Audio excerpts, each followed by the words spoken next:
好公義咁樣送出嘅。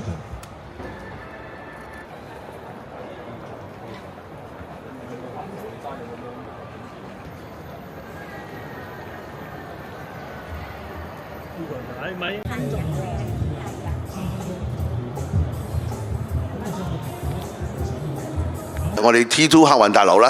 有好多自助嘅登機櫃台，行李嘅託運咧，都會係一啲全自動化或者半自動化嘅。我哋嗰個屋頂嘅設計咧，除咗佢係一個新一代嘅我哋叫做一個比較輕柔啲嘅設計之外咧，亦都考慮埋全天候嘅運作。